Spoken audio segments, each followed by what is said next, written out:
Bonjour tout le monde, bienvenue au Simon Says Show, épisode 30, je crois, 32. 32, ça faisait juste un an que je n'ai pas fait d'épisode de podcast, donc merci de me sortir de ma zone de confort. Aujourd'hui, j'ai Mathieu, j'allais dire Forbes. Pourquoi j'ai Mathieu Forbes? Mathieu Host. C'est une chic Forbes. Host, Mathieu Host et Jay Gagnon de Oleka Canva. Puis j'aimerais ça que vous les rencontriez, littéralement. Donc Matt, what is Oleka? T'es le fondateur, en fait. Oui, tout à fait. Donc, moi, je suis le fondateur de Oleka Canva. Parle-moi de la business. Ça fait maintenant 2 ans. Ça fait 2 ans en juillet qu'on existe. Grosso modo, on fabrique des Canvas, bien évidemment. Donc, en fait, c'est des cadres assemblés. Donc, c'est un produit qui est fini. Là. C'est pas un cadre avec une vitre. Souvent, c'est un petit peu ça la confusion. Donc, c'est vraiment... On en montrera tantôt, si tu veux. Ouais, là, genre, très, très bonne idée. À la caméra. Parce que dans le fond, le podcast, il est en version... Sorry, I can talk right now. C'est vraiment distrayant, ça. Il est en version audio sur Spotify, partout en ligne, mais aussi sur YouTube. Fait que pour ceux qui sont curieux de voir la grosse face à Matt, elle va être sur YouTube. Fait que, yeah. Certainement. Fait qu'on va vous montrer le produit par après, mais grosso modo, c'est ça. C'est une toile qui est assemblée, puis par la suite, on va ajouter un cadre, là, un bois naturel blanc ou noir sur le produit. Puis, c'est ça, ça fait maintenant 2 ans qu'on évolue tranquillement, évidemment.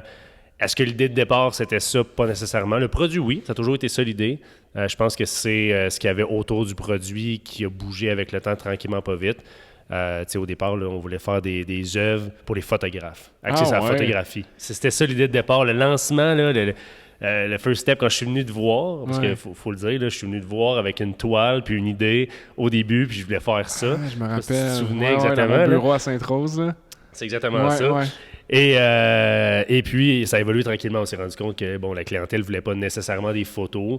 Ils voulaient plus des œuvres d'artistes. Fait qu'on s'est tranquillement pas vite orienté vers là. On en a encore un peu des photos, mais beaucoup moins. Comment vous êtes rendu compte que c'était des œuvres qu'ils voulaient? C'est où qu'il y a eu le déclic, genre? C'était-tu...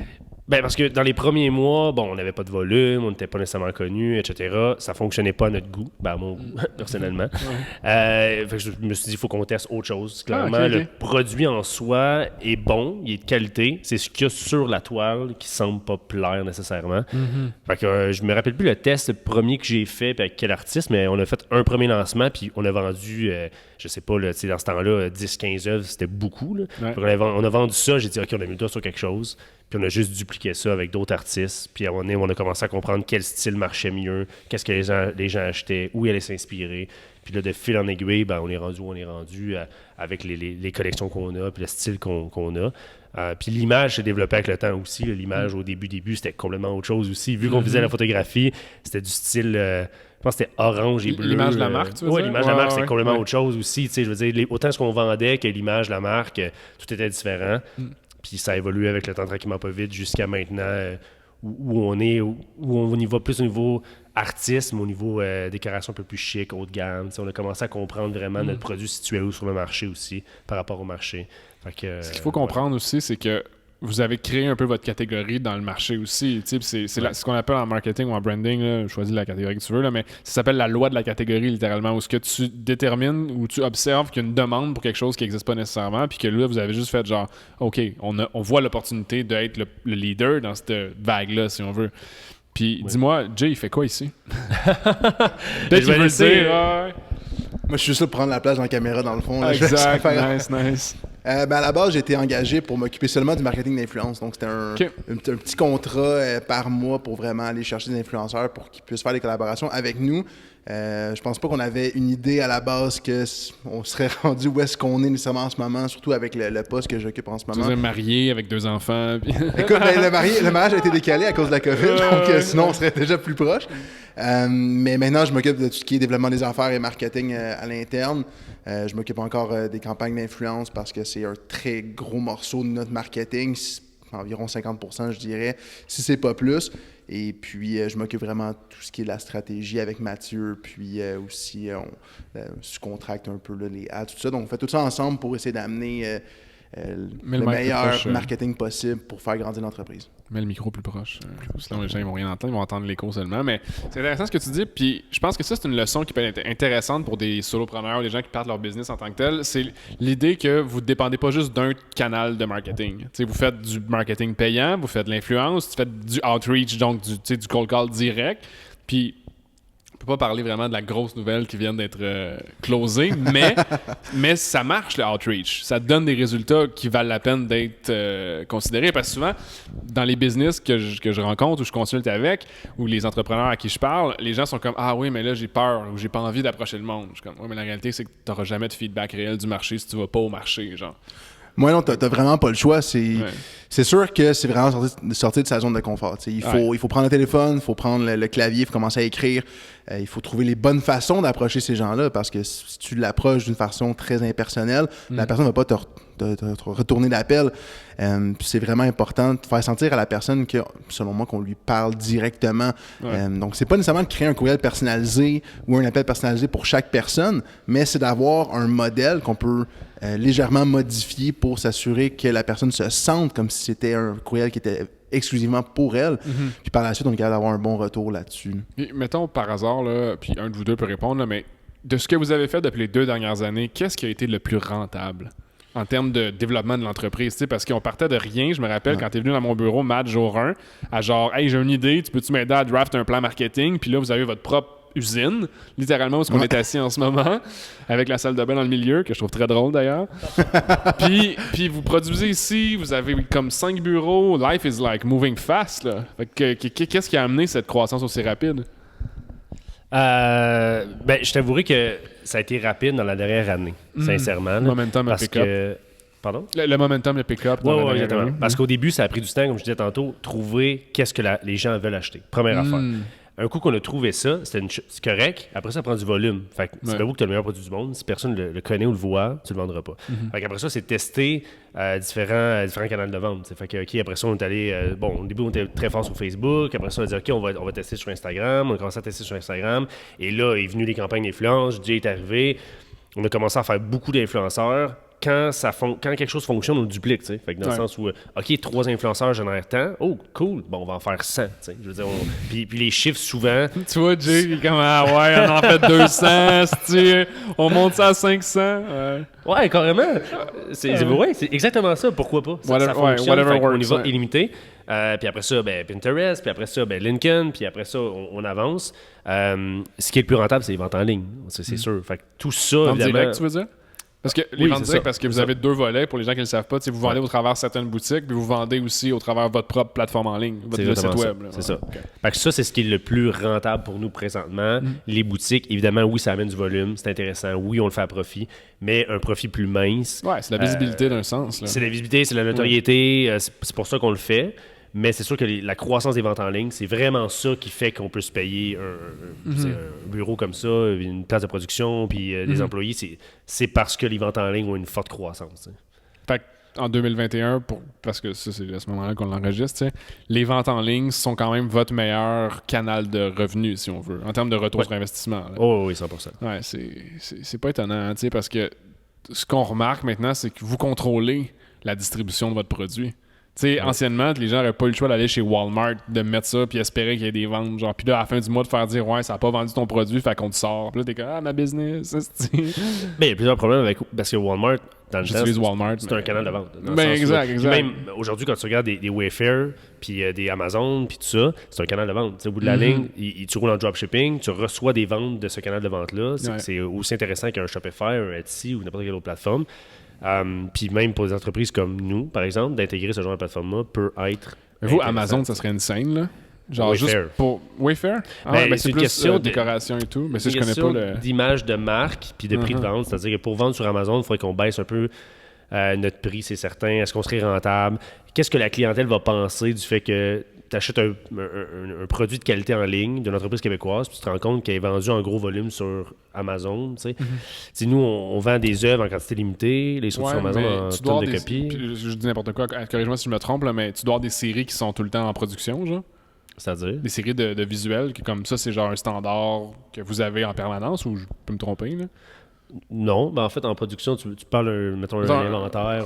Une collection, tu sais, que vous êtes comme ça, c'est une collection qu'on sait qui est tout le temps, genre, evergreen, si on veut, tout le temps bonne. Non, tout est sujet à changement tout le temps. C'est-à-dire que si, mettons, on refait un podcast dans un an, probablement que un an et demi, mettons, là, 100% du site présentement va être différent. C'est-à-dire que On fait un ménage, on supprime, on rentre 10 modèles, on sort 10 modèles, on rentre 20, on sort 20. Fait que c'est pas, tout le temps. c'est pas dans le fond que vous créez un effet de rareté volontaire, c'est que c'est juste le flow des artistes qui change, genre. Ben, les choses changent. Tu sais, des modèles, je me souviens, un modèle qu'on vendait il y a pas si longtemps, ça s'appelait Réflexion. Ben, les tendances aussi, là, changent. Ben, c'est ça. Mais tu sais, il y a des modèles qui fonctionnent très, très fort. Puis finalement, à un moment donné, ça descend. Puis là, ils se vendent moins. Pourquoi? Parce qu'on sort des nouveautés qui sont plus tendances, qui fonctionnent avec les périodes de l'année, qui fonctionnent avec le vibe actuel. Fait que c'est sûr que ce modèle-là, on pourrait le relancer dans plusieurs mois, voir est-ce que ça fonctionnerait, ou on le lance sur une autre plateforme, comme Wayfair, par exemple. En deuxième niveau, genre. Ouais, ça pourrait Parce que ce que je voyais d'intéressant avec les Amazon et les grosses plateformes de distribution, tu sais, c'est que. Puis j'ai entendu ça d'un ami qui a une compagnie qui a testé le produit, là, qui a testé son produit sur Amazon. Il dit j'ai pas des ventes directes de là, mais j'ai un gros grossiste qui m'a approché de Toronto. Tu sais, fait que j'ai une grosse entreprise que j'aurais pas eu accès s'il avait pas été sur Amazon.ca voir des produits dans cette catégorie-là, tu sais. Fait que probablement que des acheteurs dans des business qui utilisent Amazon ou Wayfair, whatever, comme genre, oh shit, ça pourrait être bon dans mon flow de vente de produits, whatever. T'as même du potentiel B2B. Ouais. C'est intéressant, c'est la visibilité. Tu sais, voilà, pas nécessairement. Tu sais, essaie de pas perdre de cash, I guess, quand tu fais des ventes là-dessus, mais au moins, tu t'exposes à un marché qui est déjà en train de rechercher. Tu sais, pense-y, quand tu vas acheter quelque chose, tu vas pas sur Google, là. Tu sais, tu vas sur Amazon. C'est long. Ouais, fait que le réflexe, la psychologie d'achat de la personne est déjà sur comme la plateforme où elle va trouver la chose à acheter, même si. C'est pas nécessairement genre comme j'ai besoin du ketchup, je vais aller sur Amazon, là, mais c'est genre. Puis d'ailleurs, c'est ça qu'ils vendent, c'est ça qui est drôle, là, le Lunchbox, je sais pas si vous connaissez, là, ils vendent ketchup, moutarde et tout. Là. Mais c'est comme ça qu'il y a eu un gros deal à Toronto, avec un gros fournisseur à Toronto. Puis je trouve ça intéressant parce que il dit sans ça, j'aurais pas eu la visibilité ou l'accès à cette personne-là dans cette autre province. T'sais. Ouais, c'est sûr que c'est à y penser. Je pense que c'est vraiment. Ce qui me bloque le plus présentement, puis à l'heure qu'on se parle aujourd'hui, c'est l'image de marque. C'est-à-dire que souvent, Amazon, ça rime avec pas cher. Puis il y a beaucoup de choses sur Amazon qui sont l'importation en Chine. Nous, notre plus gros compétiteur, c'est l'importation en Chine. Je veux dire, on rentre dans une boutique. Souvent, quand on rentre dans une boutique, le produit qui était là avant le note, c'est un produit d'importation. Puis là, ils ont changé pour un produit local. Puis ils se rendent compte, wow, la qualité est meilleure, vraiment. On les fournit beaucoup plus rapidement. Le prix, oui, c'est un peu élevé, mais c'est pas le double. On est quand même pas si pire. Donc, je me dis, vu qu'on compétitionne ce type de produit-là, le fait de rentrer sur une plateforme comme Amazon, est-ce que ça va diminuer peut-être l'opinion que les gens ont de notre produit? T'sais? Moi, je pense pas, parce qu'il y a des startups d'ici qui sont sur Amazon, mais c'est clair que quand il y a des gens qui vont se rendre compte que la catégorie, elle explose, ben, ils vont vouloir vous copier. T'sais. Par contre, si tu es le premier de ta catégorie sur Amazon, tu es le premier de ta catégorie. C'est comme les compagnies, vous connaissez sûrement Corsair, les compagnies d'ordinateurs, là, ben, quand ils créent des brands, puis ils créent un produit qui est de plus haute qualité, oui, il peut être fait en Chine ou whatever, mais ils ont comme le monopole sur la perception de l'industrie vu qu'ils ont commencé en sortant en premier, mais c'est juste c'est plus convenient pour leurs clients d'acheter sur une plateforme de leur choix. Oui, quand tu vas écrire au support de la compagnie, ils vont te shipper de leur site web, mais quand ils sont sur Amazon, puis si tu parles des ventes, genre, il est beau ton cadre, la fille elle reçoit, c'est quoi, où t'as pris ça? Ah, c'est Leica Canva, puis là, ils vont sur ton site.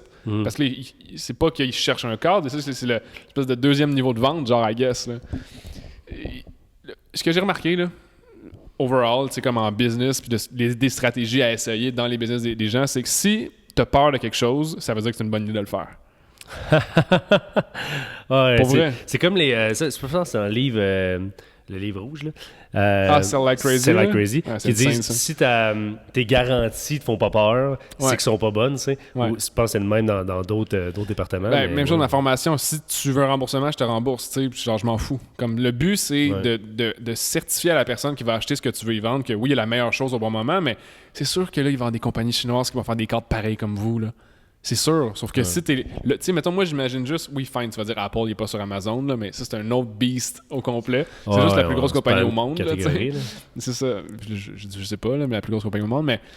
Mais l'idée, je pense, c'est que si vous positionnez... Ben, je vois beaucoup de torréfacteurs, de micro-torréfacteurs sur Amazon, là, comme genre Détour, puis des choses comme ça, puis c'est juste plus facile pour le client d'acheter quand ils sont déjà là-dessus, tu sais, puis c'est référé par... Tu peux faire du Amazon Ads... Tu peux mettre plusieurs items dans le même panier. La personne magasine déjà, puis elle l'ajoute ton item en plus. Elle ajoute au panier, puis le mettre de côté, puis là, tu le vois à chaque fois que tu vas ouvrir Amazon. I guess que c'est des touch points de visibilité, mais là, je sais pas pourquoi on est deep dans Amazon, là. Mais c'est juste l'idée qui popait. Ouais, Bezos, yeah. Mais c'est quand même intéressant, sincèrement. Je sais pas, je suis fermé complètement, c'est jamais le cas, mais c'est ça. C'était pas mon idée numéro 1. Genre, change my mind quand on se dit quelque chose. Si tu dis quelque chose que t'es genre, je suis pas sûr, t'es comme, change my mind. Là, ça me fait plaisir. Écoute, je vais y penser. De retour la prochaine fois. Puis, qu'est-ce que je voulais dire? Fait que Jay, toi, tu t'occupes de tout ce qui est strat, développement de la business. Puis qu'est-ce qui a bien fonctionné, justement, dans la dernière année, mettons, pour vous, là? Je pense que c'est vraiment l'attaque, si on veut, là, en bon pacifiste du B2B, vraiment, d'aller chercher une notoriété en magasin. Je pense que c'est ça qui nous donne vraiment un nom. Ensuite, de pouvoir travailler avec les artistes comme étant un peu un imprimeur puis un expéditeur pour eux, ça nous donne beaucoup de notoriété de ce côté-là parce que les gens parlent de nous. C'est du bouche à oreille. Puis je pense qu'un produit comme le nôtre, qui n'est pas un produit qui est un achat impulsif, puisqu'il y a plusieurs étapes qui passent en arrière de cet achat-là, mais je pense que d'avoir du bouche à oreille, c'est la meilleure plateforme de vente pour nous. Tu as plusieurs points là, que tu as dit que j'aimerais peut-être que... Profitons-en pour déconstruire un petit peu la business. Là. Dans le fond, quand tu dis tu sors de distributeur pour les artistes, ça veut dire que vous êtes... Mais dans le fond, nous, on s'occupe de l'impression. Mettons, je suis un artiste, qu'est-ce que je peux comprendre de ce que vous pouvez faire pour moi, genre? Et dans le fond, qu'est-ce que tu peux comprendre, c'est qu'on peut agir en tant que ton imprimeur. Donc, tu as ta plateforme en ligne en ce moment, tu es sur Etsy, tu peux avoir déjà ton site web. Mais au lieu de faire l'impression toi-même puis t'occuper de l'expédition, qui est déjà beaucoup un gros processus. Exactement. Surtout que si tu es un artiste, c'est probablement pas ce que tu as envie de faire. Ouais. Donc, nous, on t'enlève toute la partie plate puis on devient un petit peu un facilitateur. Ouais. Donc, on va recevoir tes ventes, tes commandes. Nous, on va faire l'impression, on va faire l'expédition directement chez le client. Et puis, dans le fond, nous, on te charge un prix qui est fixe pour le canevas. Mais toi, tu décides de ton prix de vente. Donc, si tu juges que ton prix de vente est de X, mais tu vas aller chercher X nombre de revenus. C'est vraiment selon tes... Fait que je pourrais, mettons, le vendre 300 puis vous me charger 80 par canevas. Exactement. Puis boum, je sais comme ça. Puis dans le fond, c'est fou parce que, corrige-moi si je me trompe, mais vous imprimez sur commande. Genre, il n'y a pas d'inventaire. Exactement. Fait que ça, c'est insane, là. Pas d'inventaire qui dort, là. Ben, c'est vraiment, je pense, l'avenir du futur parce que tu n'as pas besoin de débourser rien. Ouais. Tu sais, pour être partenaire avec nous dans ça, tu as $0 à débourser. Puis dans le fond, y a-tu des critères? Pardon? Y a-tu des critères, genre comme si je veux, mettons, si je suis un artiste, fait que vous prendriez n'importe qui veut partir une... Exact. Mais crime, est-ce que vous en parlez de ça? Publiquement ou... oui et non, on commence tranquillement, c'est sur le site web. Maintenant, on en parle. Ouais, on en parle maintenant. OK, DM, écrivez-nous. Ouais, swipe up. Écrivez-nous. Ils l'ont pas enlevé, ça, le swipe up? Il me semble qu'il sur Instagram, ouais. Ouais, je pense que mais non, ils l'ont enlevé en haut de 10 000. Ça, tu peux le faire maintenant. On peut le faire. Non, ouais.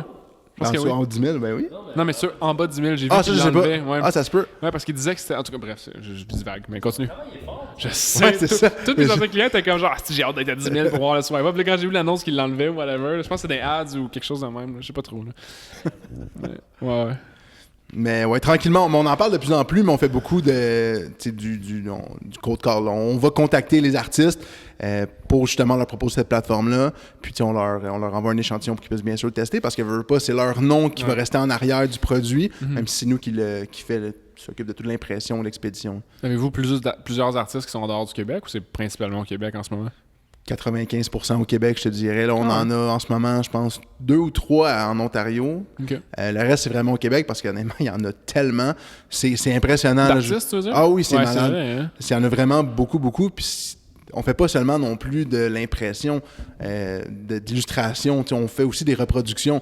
Fait que des artistes qui font de la peinture, une originale, ben avec une bonne caméra et puis un bon éclairage, on est capable de faire une impression qui est très ressemblable à l'original. Puis ça, c'est vraiment intéressant pour eux parce que tu travailles fort pour faire ta première, que tu vas vendre à probablement 4-5 000, mais tu peux faire une cinquantaine de reproductions puis les vendre à 500. Puis tu la payes 80 ta toile. Fait que dans un sens, c'est vraiment super intéressant. C'est juste qu'il faut quand même mettre l'effort pour de leur côté pour faire ce marketing-là, pour en parler qu'ils ont ce service-là. Puis ça, des fois, les gens, ça les freine un peu parce qu'ils pensent que c'est vraiment une grosse étape à passer, mais tu as seulement à faire un petit changement dans ta page produit, puis nous, on s'occupe du reste. Donc, c'est vraiment ce service clé en main. Là. Je sais pas, hein, parce que je sais pas pourquoi je martèle le clou de l'artiste, mais imaginez des ads qui servent à faire du recrutement d'artistes qui voudraient vendre au travers de la plateforme à la place de cibler des monsieur, madame, tout le monde. Là. Mais worldwide, là, à la place d'être genre local. Comme l'audience potentielle devient vraiment élevée. Tu touches tout artiste qui veut justement promouvoir son brand au travers de l'art mural. Amène-moi le problème. Le problème là-dedans, c'est pas un problème, mais le défi, mettons, là-dedans, c'est le shipping.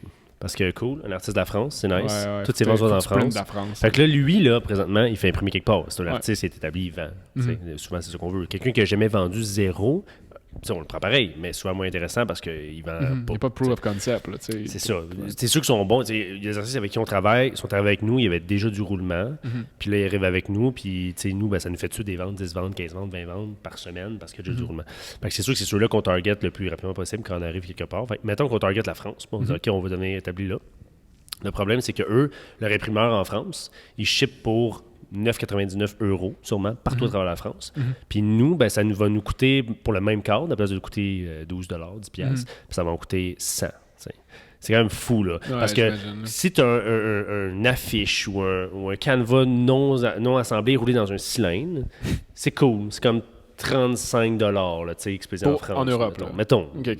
Plus le délai. Fait qu'en plus, comment tu veux être compétitif quand ton délai, c'est le triple de celui établi en France, puis ton prix, c'est 4 fois celui établi en France. T'as dit quelque chose qui me permet d'être curieux un peu, c'est que, tu sais, mettons l'artiste qui roule déjà, qui a déjà genre un flot de commandes qui rentre en moyenne, là, genre une vingtaine, 40 par mois, tu vas pas y shipper une palette, genre? Ben non. L'artiste, en fait, ce qu'il veut, c'est de travailler en dropshipping. Fait que lui, sur son site, mais s'il sait que, puis il est business, puis il est wise, là, tu sais, puis comme s'il y a une plus-value, mettons, là. Je t'avouerai que s'il est wise, il n'y aura pas d'inventaire. Ouais. Parce que moi, je te dis, c'est un game changer de ne pas avoir d'inventaire. Puis les artistes qui ont travaillé, même ceux qui roulent beaucoup, là, je pense à, mettons, 2 artistes, là, dont une en particulier qui a un super roulement. Là, puis dans le futur, là, elle n'aura pas d'inventaire, c'est sûr et certain. Là, parce qu'on ne sait jamais quel modèle tu vas vendre puis dans quel format. Tu as 25 modèles dans 5 formats. Fais le calcul. C'est malade. Là, juste tu peux pas un item effet de shop, rareté, ça en fait genre? 125. Comment? Tu veux pas créer un effet de rareté, mettons, comme il y en a juste 50 de celle-là, genre? Ouais, mais 50 de celle-là, ça veut dire qu'il faut que tu aies de la place, stocker des cartes de même, c'est fou, là. On peut créer cet effet de rareté-là sans avoir d'inventaire non plus. On peut juste se limiter à 50, puis les shipper, après 50, on enlève du site web. Ouais, intéressant.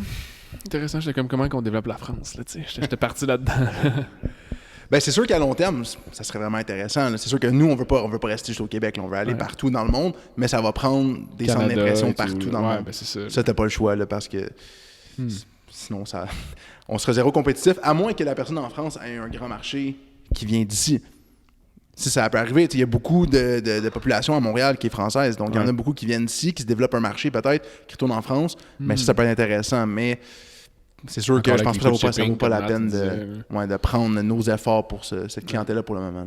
Fait que là, vous avez les artistes qui roulent, vous avez le B2B. Mettons, genre, qu'est-ce que vous recommandez à quelqu'un qui part une start-up demain matin, de produits, là, une start-up de produits, qu'est-ce qu'il devrait faire comme strat? Marketing d'influence.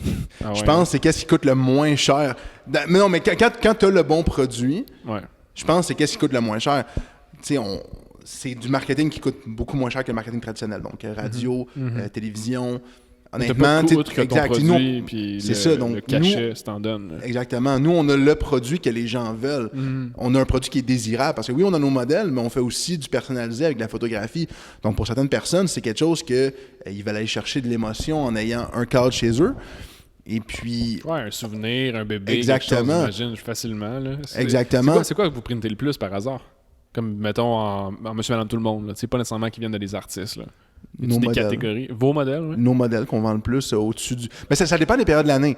C'est sûr que là, on s'en va vers Noël. Donc, novembre, décembre, on va parler beaucoup de canevas personnalisés qui vont être donnés en cadeau. Fête des mères aussi. Mais c'est sûr que quand on sort des nouvelles collections, c'est vraiment ça en majorité qui va ressortir, la vente de modèles.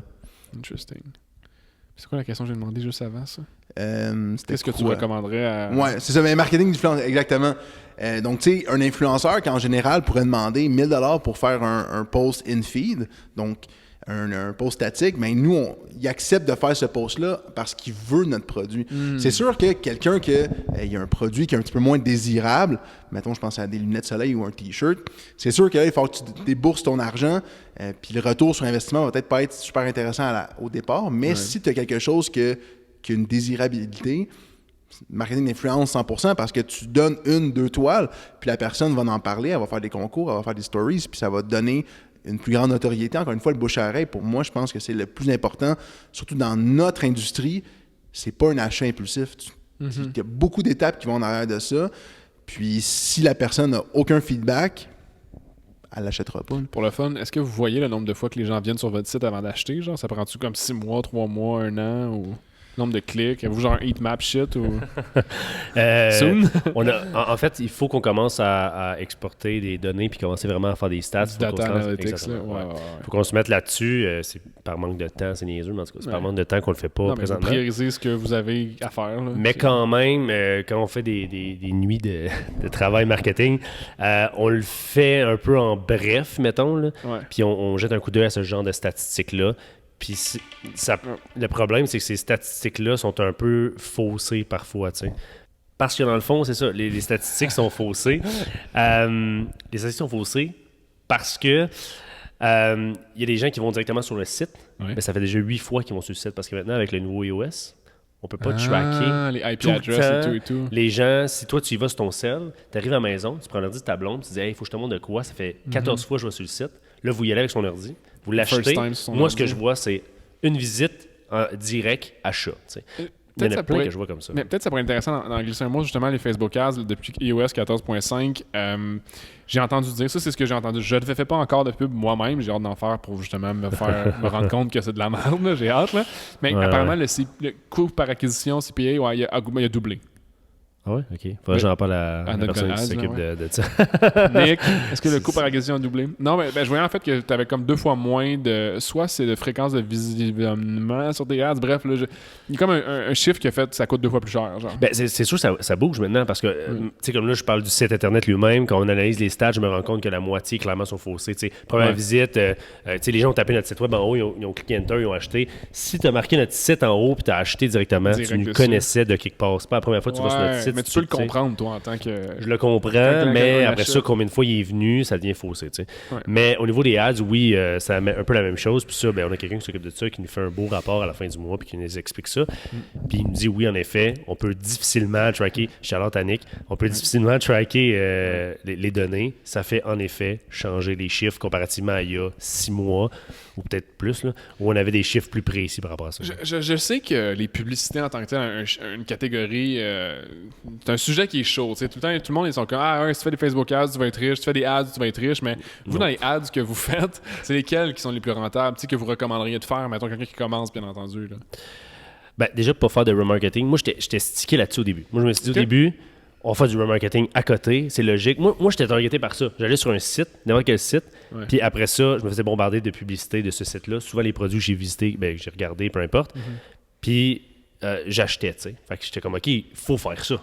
Mais au début, tu n'as pas de volume. Fait que tu n'as personne qui va sur ton site. Fait que là, tu n'as personne qui va sur ton site. Tu sais, on va s'imaginer, tu as un volume de 100 par mois. Ça va aller avec un très, très petit volume. Puis, ton 100 par mois, tu vas le bombarder de publicité. Le mois prochain, il sera plus 100, il va être 50. Le monde va être comme qui sont fatigants. Fait que, déjà, en partant, moi, je dirais enlever ça. Puis se concentrer sur aller chercher du nouveau monde. Puis aller chercher du nouveau monde en montrant le bon produit à la bonne personne au bon moment. Ça, c'est toute une espèce de calcul d'essai-erreur. Mais c'est ça, tu veux dire là, comme de définir des audiences précises pour des types de produits, puis là, c'est parce que tu as plein de genres de produits aussi. Là. C'est ça dépend de ce que tu vends. Si tu vends une chose, mettons, tu vends un truc de gin, café, mettons. un café prêt à boire, ou un café, peu importe, puis tu as un café, ben là, il faut que tu le montres juste à la bonne personne, ton produit, simplement. Qui veut acheter ce café-là, il faut que tu y montes, puis tu y montes souvent. Mais là, rendu là, plus dans la technicalité, c'est plus Nick qui s'en occupe. Mais oui, je te dirais que d'aller chercher du volume en premier, puis d'avoir... Puis là, on veut se lancer là-dedans, puis c'est un truc qu'on a compris que ça allait fonctionner, mais on ne l'a pas encore testé pour te dire c'est sûr que ça fonctionne. Mais la vidéo, donc des ads, avant on faisait 100% des ads photos. Après ça, on est tombé dans des ads qui sont du contenu d'influence. Le UGC, là, User Generated Content, là. C'est-à-dire? Ben, c'est des influenceurs qui font du contenu en utilisant le produit. C'est ça, exactement. En recevant, dans ce cas. Fait que là, on est tombé là-dedans. Efficacité a monté en flèche. Fait que déjà, je dirais, si tu fais des campagnes d'influence, fais ça. Puis après ça, des vidéos dans lesquelles tu vois ton produit en mouvement, tu vois ton produit en utilisation, tu vois un unboxing, tu vois... Ça fonctionne à un autre niveau aussi. Là. Tu vois, j'ai remarqué la même chose. Du PR, tu sais, comme c'est pas tant le bon terme, public relations, mais genre, que tu mets ton produit dans les mains de gens qui ont de l'influence, pas nécessairement par l'influenceur, mais comme en général, là, c'est des bonnes premières actions qui coûtent pas nécessairement cher aussi, tu sais. Puis je pense aussi que c'est drôle parce que j'entends, mettons, je me mets dans la peau de quelqu'un qui veut partir sa compagnie. Puis j'imagine, toi, il y a 2 ans, t'es comme là, qui je peux écouter ou lire ou voir ou whatever, qui l'a fait, là, tu sais. Puis ce que je comprends, c'est que vous êtes genre, OK, il faut que tu fasses quelque chose qui te coûte pas cher, mais que tu es capable de rapidement avoir un retour sur investissement basé sur la valeur du produit et de l'audience à qui tu le pitches. Ouais.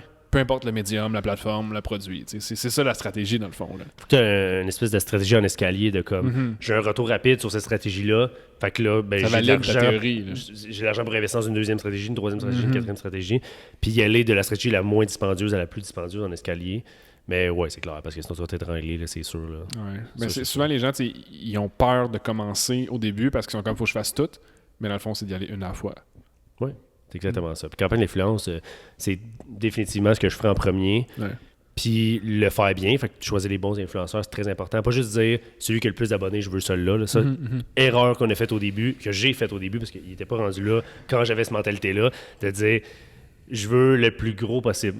OK, mais lui, c'est premièrement son engagement est-tu bon? Peut-être que non. Ouais. Puis deuxièmement, ben, c'est quoi qu'elle fait comme contenu? Souvent, c'est souvent des filles. Là. Qu'est-ce qu'elle fait comme contenu? Est-ce que ça marche avec nous? Est-ce que son audience veut acheter notre produit? Il y a toute une réflexion à faire là-dessus.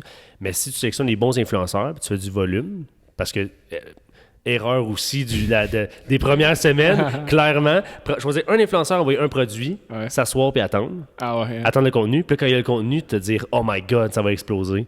Non. Tu vas vendre un ou deux produits. Tu vas dire comme « Shit, OK, puis ça marche pas. J'ai vendu 2 produits sur lesquels j'ai fait 50% de marge, puis je viens de donner un produit à elle. » Tu sais, peu importe. Fait que j'ai fait presque pas de profit, ça fonctionne pas, tu sais.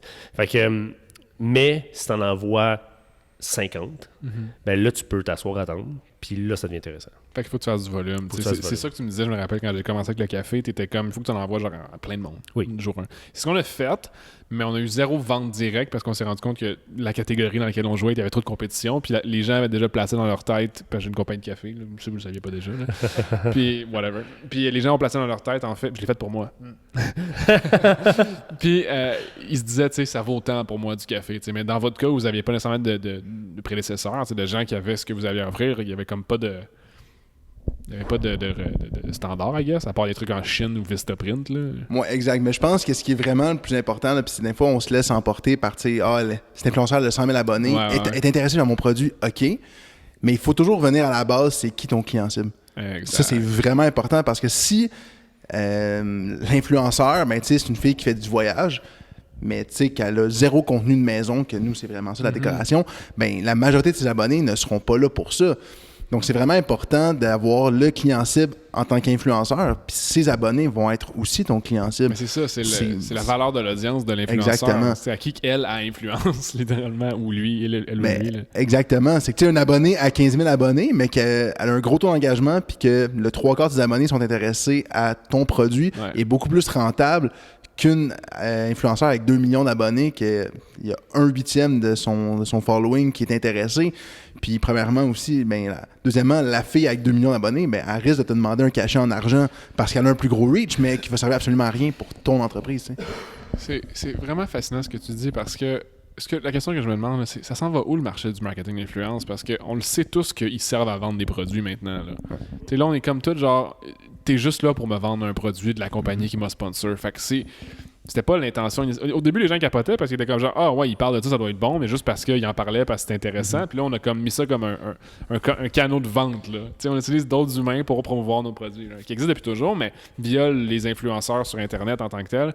C'est intéressant. Puis je serais curieux d'avoir votre avis sur ça s'en va où, ça? C'est quoi la next évolution, next itération de cette industrie-là?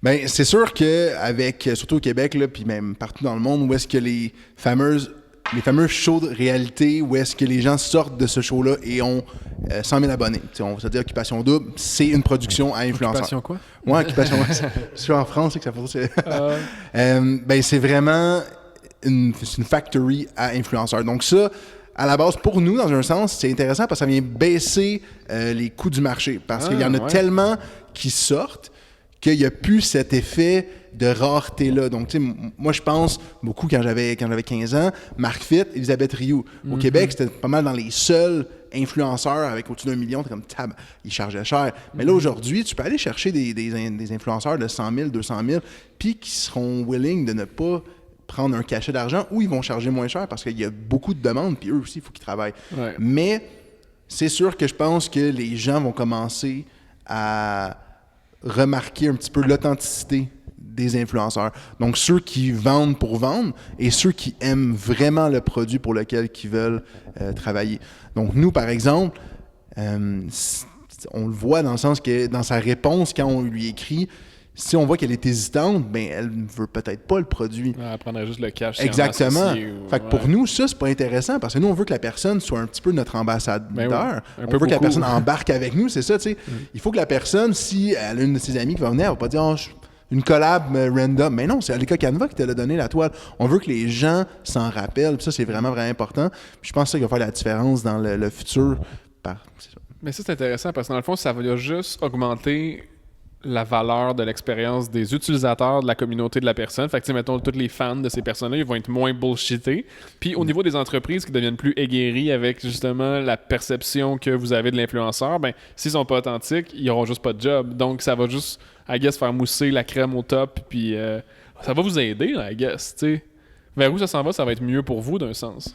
Moi, je pense que oui. Puis, tu sais, c'est là que je pense que en tout cas, personnellement, là, que les grandes entreprises, les multinationales qui vont vouloir faire des collaborations, je pense qu'ils vont perdre un petit peu la crédibilité parce que justement, tu as beau aimer la compagnie X, qui est une des plus grosses au Québec, je ne vais pas nommer personne, mais je veux dire, ça ne veut pas dire que tu vas juste acheter chez eux. C'est juste qu'eux t'ont offert un très gros montant d'argent, tu ne diras pas non. Mais nous, qu'on est une petite entreprise, ça, c'est le produit en arrière, c'est les humains. Tu sais, les petites autres PME au Québec, je pense que ces entreprises-là vont être plus... ça va être un petit peu plus honnête comme publicité. Ça va être vraiment, les gens aiment le produit et pas juste pour le montant d'argent. Puis je pense que c'est comme ça, en tout cas au Québec surtout, où est-ce qu'on a notre propre communauté d'influenceurs.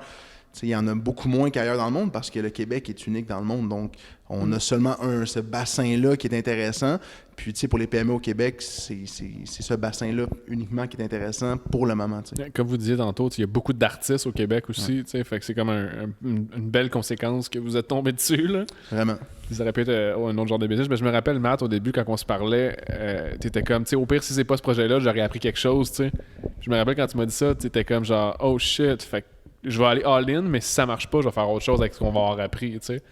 Ben oui, exactement, là, parce que dans le fond, tu peux pas savoir. Tu pars de zéro, tu as une idée, en théorie dans ta tête, puis tu sais, je l'ai dit tantôt, l'idée au début, c'était de faire de la photographie, puis c'était pas la bonne idée, tu sais. Mais le produit, heureusement, c'est le bon produit, puis ça aurait pu ne pas être le bon produit. Peut-être que finalement, après 2 ans, je me rends compte que personne ne veut des cadres sur ces murs. Tu touches un bon point, tu sais, parce que, comme Jay disait, oui, il va falloir qu'il y ait de l'authenticité au travers de la collaboration, mais il faut que le produit soit bon puis le prix soit bon. C'est comme, faut que ça vienne avant que la personne se dise si ça vaut la peine pour elle ou pas. T'sais. C'est vraiment une équation, sincèrement. Là. C'est quoi la formule? C'est ça. Tell us. Dis-nous le secret des formules. Mais après ça, si tu changes le produit, si tu changes le marché, si tu changes le prix, si tu changes quoi que ce soit, la formule ton client cible et tout, est à refaire au complet. T'sais. Non, mais la formule de base, elle reste la même. Là. La stratégie de base en tant que telle. Le bon produit à la bonne personne au bon prix. Exact. Dans les bonnes conditions. La bonne livraison. Va gagner, mais après ça, c'est ça, entre autres. Fait que c'est ça. Rendu là, c'est quoi ton produit? Bonnes conditions, qu'est-ce que tu veux dire, genre? Dans le sens où... la promesse que tu fais en tant qu'entreprise? Ou?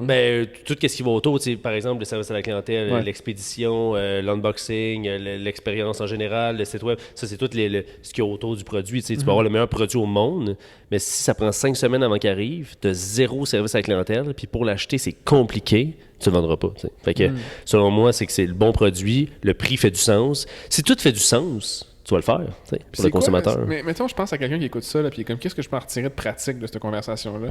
Parce que je pense que c'est d'en sortir... Je pense que ce que je comprends, ce que tu dis, c'est d'essayer plein de choses, de s'attarder à ce qui est rentable à faire dans ta business, puis de marteler là-dessus le plus que tu veux, puis tester des nouvelles avenues à un certain point. Je te dirais, tester à petite échelle des choses, comprendre, analyser. Quand des choses fonctionnent, comprendre pourquoi ils fonctionnent, puis quand tu comprends pourquoi ils fonctionnent, duplique ça en malade. Puis je te dis, duplique pas ça genre, OK, ça marche, fait que je vais le doubler. Non, ça marche, fait que je vais faire x1000. Comment je peux faire pour faire x1000? C'est toujours ça. Comment tu peux faire pour faire quelque chose qui fait aucun sens, puis vise ça, puis à la limite, tu n'atteindras peut-être pas ça. Je veux dire, tantôt, je disais 200 influenceurs, c'est presque pas possible. Des fois, on vise des trucs, puis on est... à un moment donné, il y a des limites, mais en visant extrêmement gros, avec quelque chose qui fonctionne bien à petite échelle, ben clairement, tu t'en vas dans la bonne direction, puis ça risque d'avoir un effet positif. Puis c'est ça, si tu dupliques tout ce qui fonctionne bien à petite échelle, puis récemment, j'ai me raconté quelque chose, puis ça m'est resté en tête, puis ça a un peu rapport avec ça, là, mais de focusser sur ce qui est rentable ou focusser sur ce qui fonctionne, c'est niaiseux, là, je dis ça. Non, mais c'est la base, mais souvent on l'oublie parce qu'on est passionné par quelque chose, puis on est comme, ah non, moi je veux que ça marche. Oui, mais le marché il dit quoi, t'sais? Tu veux être partout, c'est ça. Tu sais, t'as un brand entre les mains, puis tu dis, moi je veux être dans tous les magasins, moi je veux vendre des cadres à tous les artistes, je veux vendre partout dans le monde. Puis à un moment donné, tu te dis, OK, je comprends, mais c'est-tu rentable, tu sais? Je veux vendre des cadres en France, mais je fais $0. Je veux être dans toutes les boutiques à travers le Canada, mais je fais $0. OK, mais en ligne, je fais beaucoup d'argent, puis il y a beaucoup de monde qui veulent en acheter, puis ça fonctionne, ben, il focus en ligne, tu sais. Puis c'est pas que c'est notre cas, parce que les boutiques, il y a une rentabilité, puis tu sais, ce qu'on fait, ça fonctionne, mais il y a des choses qu'on fait qui fonctionnent mieux.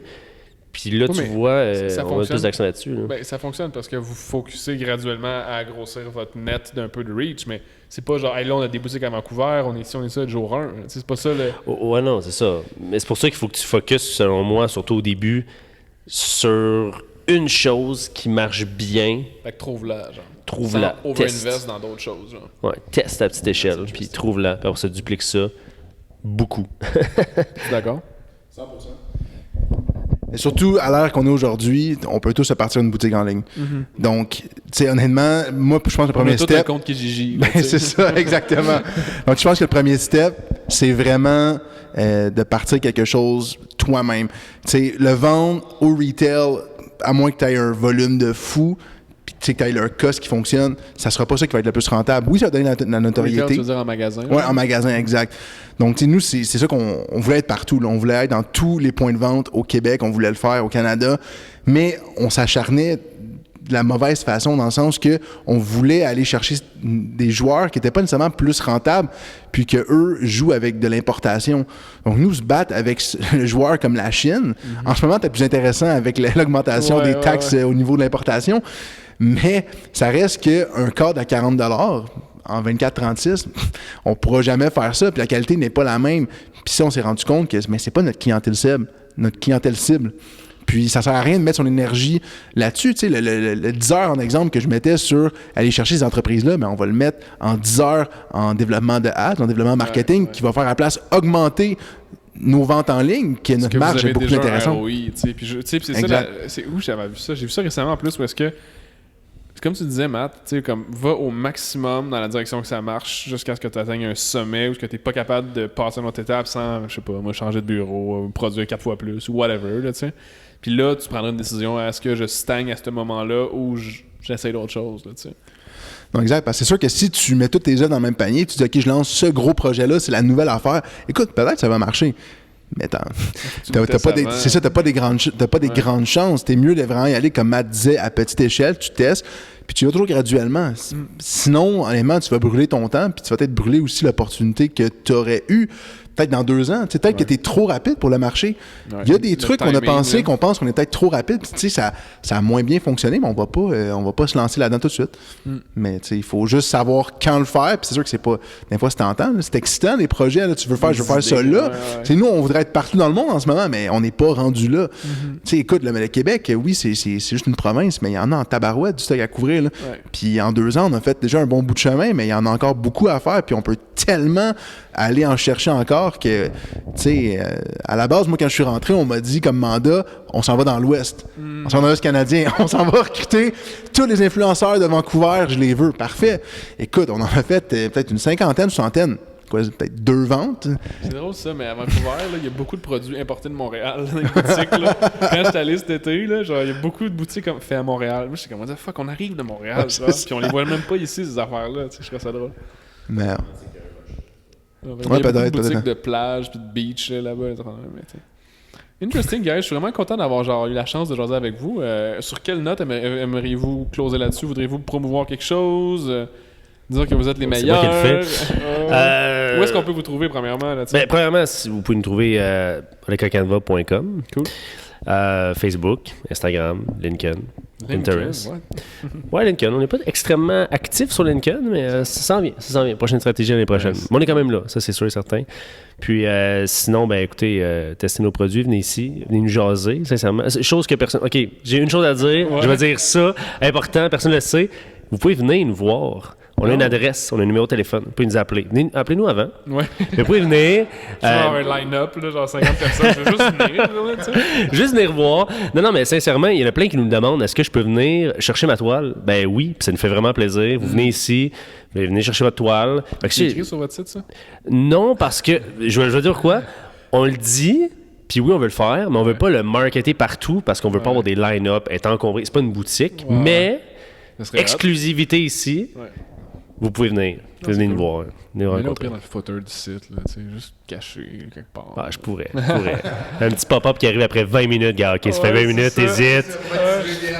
Viens nous voir, on va en jaser. Appelle-nous.